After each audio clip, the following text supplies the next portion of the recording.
You ever notice how the things we don't say out loud can matter more than the things we do? There are certain phrases, certain ways of speaking that women hear completely differently than we think they land. And here's what's interesting. Most men have no idea they're doing it. You're not trying to push anyone away. You're just being honest, direct, maybe even vulnerable. But something shifts, and you can feel it.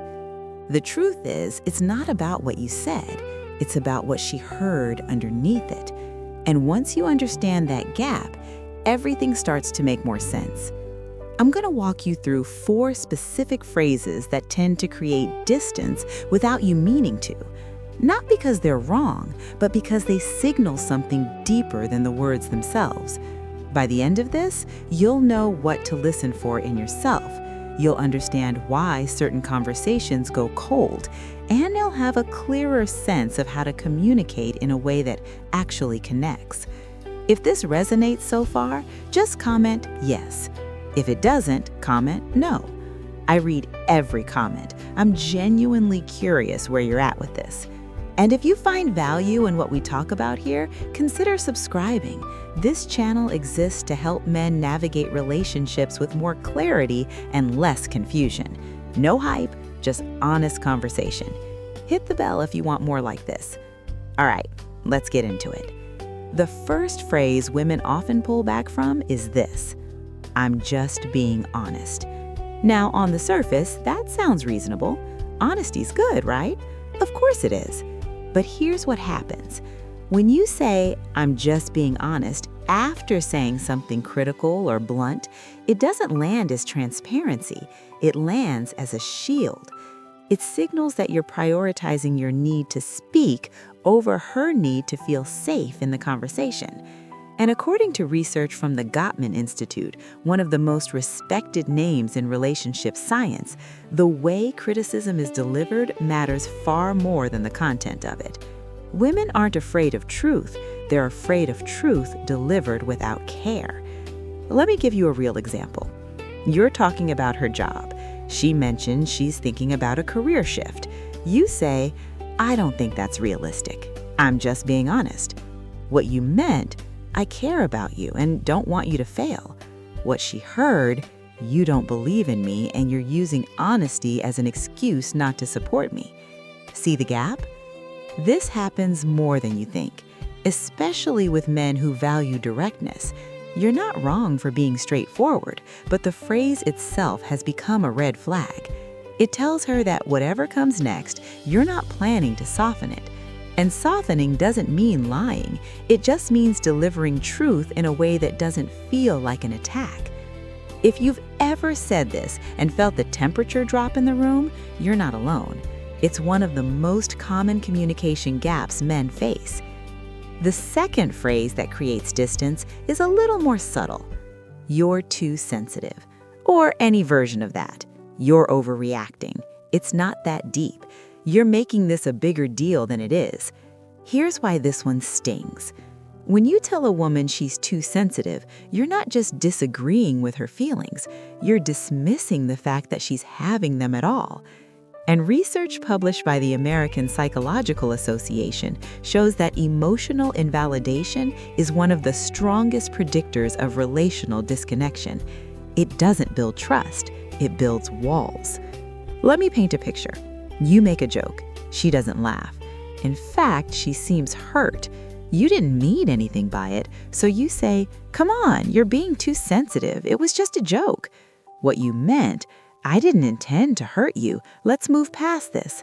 What she heard, "Your feelings don't matter. My intent matters more than your experience." And that's the part that creates the distance. Because now she has 2 problems, the original hurt and the fact that you won't acknowledge it. This pattern shows up constantly on online communities, Reddit threads, relationship forums, YouTube comment sections. Men asking, "Why does she get so upset over little things?" And women responding, "Because you keep telling me my feelings are little things." It's not about agreeing with every emotion. It's about recognizing that her emotional experience is valid, even if you don't fully understand it. When you dismiss sensitivity, you're telling her that connection with you requires her to feel less, and most women would rather feel alone than feel that. If this resonates so far, let me know in the comments. I want to make sure this is landing. The third phrase that tends to create distance is one a lot of men say without thinking twice. I don't really do feelings. Or some version of that. I'm not an emotional guy. That's just not how I'm wired. I don't talk about that kind of stuff. And look, I get it. You might genuinely feel that way. You might have grown up in a house where emotions weren't discussed, where being strong meant being silent. But here's what research from Pew Research Center has consistently shown. Emotional availability is one of the top qualities women prioritize as they get older. Not financial success, not status, emotional presence. When you say, I don't do feelings, what you think you're doing is setting a boundary, being clear about who you are. But what she hears is you're not willing to meet me where I need you. Let me give you a scenario. She's had a rough day. She starts to open up about something that's bothering her. You listen for a bit, then say, I'm just not good with this emotional stuff. I don't know what you want me to say. What you meant, I feel out of my depth. I don't want to say the wrong thing. What she heard, I'm uncomfortable, so I'm checking out. You're on your own with this. And that's the moment connection breaks. Because she's not asking you to fix it. She's not even asking you to have all the answers. She's asking you to stay present, to not retreat the moment things get emotional.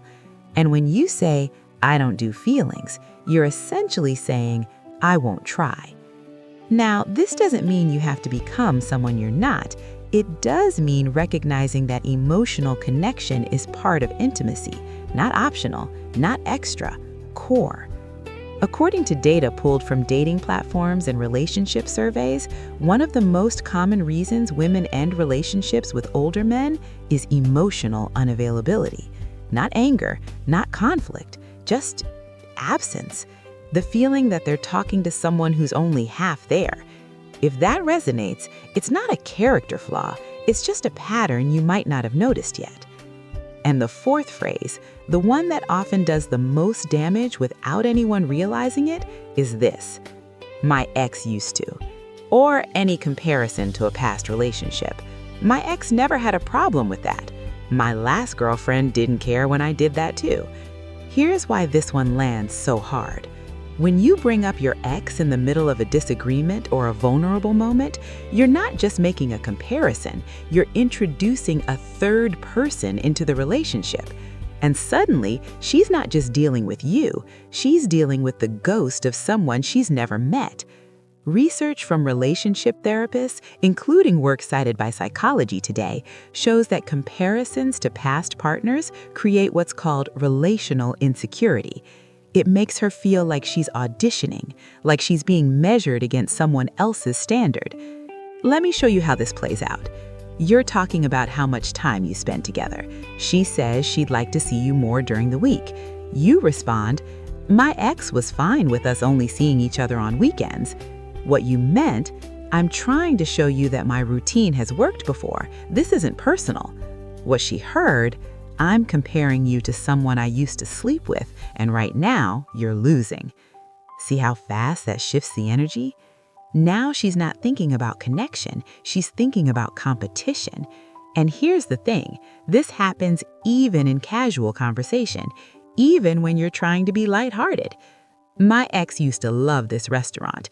My last girlfriend hated when I did that too. It might seem harmless, but every time you reference your ex, you're reminding her that she's not the first, and depending on the context, that she might not be the last. This shows up constantly on online discussions, women sharing stories about men who couldn't stop talking about their exes, not out of love, just out of habit. And the pattern is always the same. It creates distance. It makes her feel like she's being graded on a curve. The truth is, she doesn't need to know how your ex handled things. She needs to know how you and she are going to handle things, together, in the present. Still with me? Comment 1 if this already makes sense. Now let's pull this all together. These 4 phrases, I'm just being honest, "You're too sensitive," "I don't really do feelings," "My ex used to." They're not inherently bad. They're not evil, but they all do the same thing. They create emotional distance when what she's looking for is emotional presence. And here's what's important to understand. You're not broken if you've said these things. Most men have. The difference is whether you notice the pattern, whether you're willing to adjust how you communicate, not because you're wrong, but because you actually want connection. Women aren't asking you to be perfect. They're asking you to be aware, to notice when your words are building a wall instead of a bridge. And the good news? Once you see it, it's not hard to shift. You don't have to become someone you're not. You just have to speak with a little more intention, a little more presence. Because at the end of the day, most relationship breakdowns aren't about compatibility. They're about communication. And communication isn't about saying the right thing every time. It's about saying things in a way that keeps the door open. What's one thing you've learned about yourself with age? I'd genuinely like to hear. Drop it in the comments. Thanks for being here. If this helped, share it with someone who might need to hear it. And if you're not subscribed yet, now's a good time. I'll see you in the next one.